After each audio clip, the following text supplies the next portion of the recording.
Olá pessoal, tudo bem? Na aula de hoje nós vamos tratar dois processos históricos, neocolonialismo, século XVIII e XIX, e o processo de descolonização da Ásia e da África. Observe esta charge. Aí está, representantes da Grã-Bretanha, da Alemanha, da França, do Japão, da Rússia, discutindo a partilha da China. Partilha da Ásia, partilha da África. Elementos que compõem uma fase de desenvolvimento do capitalismo, o chamado imperialismo, que vai patrocinar o neocolonialismo. Vamos observar os fatores do imperialismo do século XIX. Observe o quadro. Imperialismo do século XIX, caracterizado pela segunda revolução industrial, que vai aumentar a capacidade produtiva, desenvolvimento do capitalismo monopolista em substituição ao capitalismo concorrencial, a formação de grandes conglomerados econômicos, trustes, cartéis e uma necessidade de ampliar mercados, consumidores e fornecedores. No século XIX, o neocolonialismo tinha por objetivo o enriquecimento da alta burguesia, diferente do que vai ocorrer ou do que ocorreu nos séculos XVI e XVIII, o colonialismo que consistia na exploração da América para o enriquecimento do Estado. Vamos observar outras diferenças. Observe o quadro. Colonialismo, neocolonialismo. Colonialismo, séculos XVI e XVIII, área de atuação, América, e o sistema adotado era o mercantilismo, acúmulo de capitais. O neocolonialismo, séculos XIX e XX, áreas de atuação, Ásia e África, e o modelo econômico, liberalismo. Na América, escravismo, força de trabalho principal, e a fase do capitalismo era comercial. No neocolonialismo, nós vamos ter trabalho assalariado, necessidade de mercado consumidor, e a fase do capitalismo é financeira. Nós vamos ter duas formas de administração colonial no século XIX. O chamado protetorado e a chamada colônia, efetivamente, além de uma área considerada área de influência. Observe o quadro. Relações de dependência, protetorados, intervenção administrativa da metrópole. Exemplo, Egito, Marrocos e Índia. Quando falamos colônias, além da intervenção administrativa, uma intervenção militar da metrópole. Exemplo, Argélia e África do Sul. E ainda as chamadas áreas de influência, onde as metrópoles procuram conquistar privilégios econômicos. O exemplo típico é a China. O imperialismo na Ásia vai provocar reações coloniais. Então nós vamos ter revoltas na Índia e revoltas na China. Observe o quadro. Revoltas na Índia, a revolta dos Cipaios, 1857, colocando em xeque o domínio britânico na região. E depois a Guerra do Ópio, 1839, resultado da queima de 20.000 caixas contendo a substância. O governo britânico considerou isso uma afronta, ferindo os interesses ingleses, iniciando a Guerra do Ópio. Após a Guerra do Ópio, vitória da Inglaterra, e a Inglaterra passa a impor à China uma série de tratados, os chamados tratados desiguais. Observe o quadro. A abertura da China, imposição do Tratado de Nanquim, 1842, 5 portos chineses ficavam abertos ao livre comércio inglês, mas a concessão de Hong Kong, 1860, a assinatura do Tratado de Pequim, onde mais 11 portos ficavam abertos à livre navegação, E essa intervenção, essa influência estrangeira na China vai provocar uma revolta de caráter nacionalista, a chamada Revolta dos Boxers, 1900-1901. Também nós vamos ter uma ação imperialista na Ásia do Japão. O Japão realiza um subimperialismo a partir da sua industrialização, da sua modernização na chamada Era Meiji. Observe o quadro. Era Meiji, 1867-1912.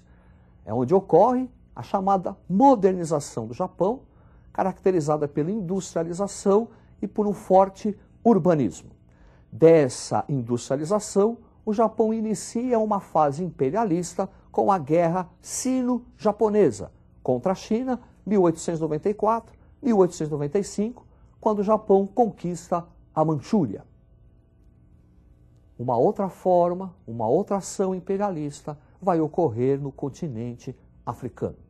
E no continente africano vai ser determinada a partilha da África na Conferência de Berlim. Observe o mapa. Partilha da África, Conferência de Berlim, 1885. Observe aí as possessões coloniais. Possessões alemãs, possessões belgas, possessões britânicas, possessões espanholas, possessões francesas, possessões italianas, possessões portuguesas. Perceba que mais de 90% do continente africano estava sob o controle das nações europeias. O neocolonialismo, a corrida por mercados consumidores e fornecedores, a ação do imperialismo é causa da Primeira Guerra Mundial. Agora nós vamos observar o processo inverso, o processo de descolonização, que é o processo de independência das colônias africanas ou colônias asiáticas. Observe o quadro. Causas da descolonização. O declínio da Europa após a Primeira Guerra Mundial, crise mundial de 29 e Segunda Guerra Mundial. Com o final da Segunda Guerra Mundial, a Europa será uma mera área de influência entre Estados Unidos e União Soviética. O nacionalismo, desenvolvido nas áreas coloniais, na Ásia e na África. A criação da ONU, cujo documento de criação da ONU afirma o direito à autodeterminação dos povos. E a Guerra Fria, onde Estados Unidos e União Soviética, por interesses variados, vão apoiar os processos de independência. Estados Unidos da América objetivando consolidar seu poderio econômico. Estados Unidos, a União Soviética, procurando ampliar a sua área de influência política.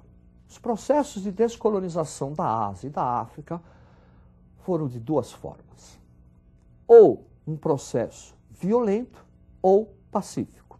Aquelas áreas onde a independência ocorreu de forma pacífica, a tendência foi a manutenção do modelo econômico imposto pelas metrópoles. Quer dizer, manutenção das normas capitalistas. Naquelas áreas onde a implantação ou desenvolvimento da independência ocorreu de forma violenta, nós vamos ter uma mudança radical nos aspectos econômicos. Quer dizer, implantação do socialismo. Vamos agora observar alguns casos de independência da Ásia e da África. Observe o quadro. Independência da Índia.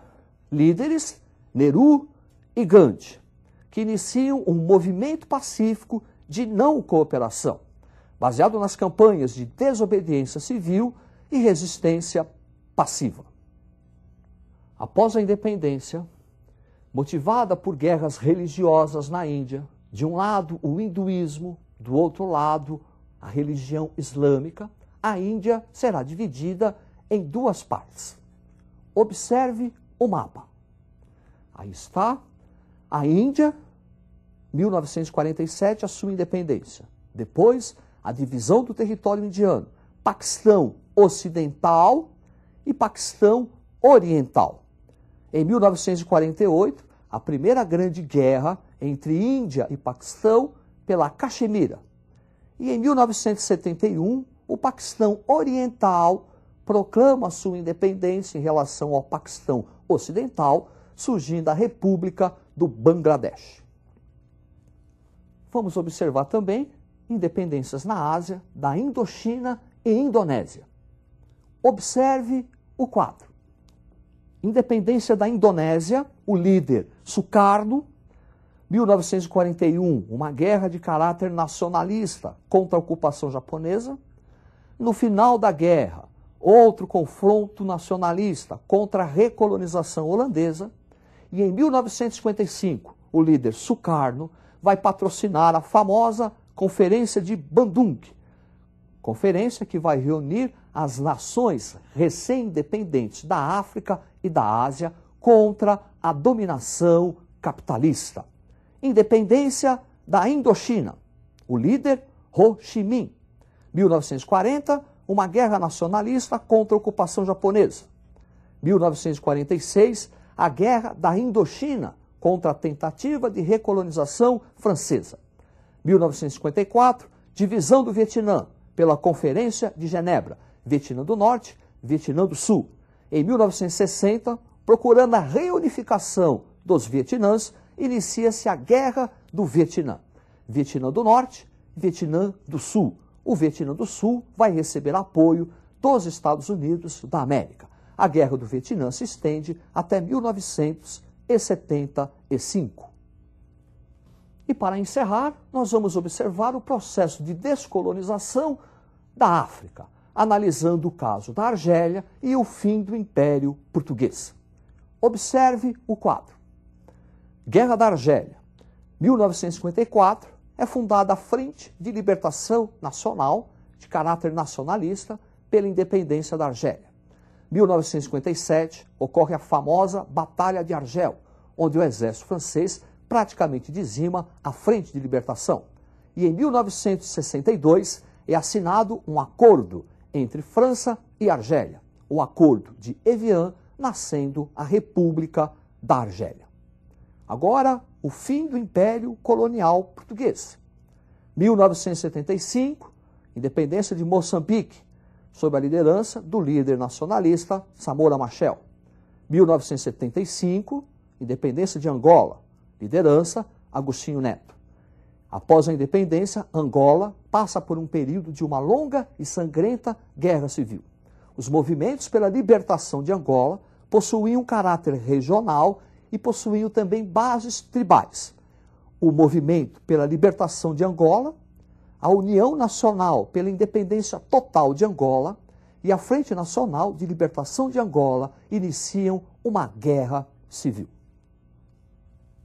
Assim, o processo de descolonização trará duas consequências: a formação do terceiro mundo e a expansão dos países socialistas. É isso aí, estude e até a próxima.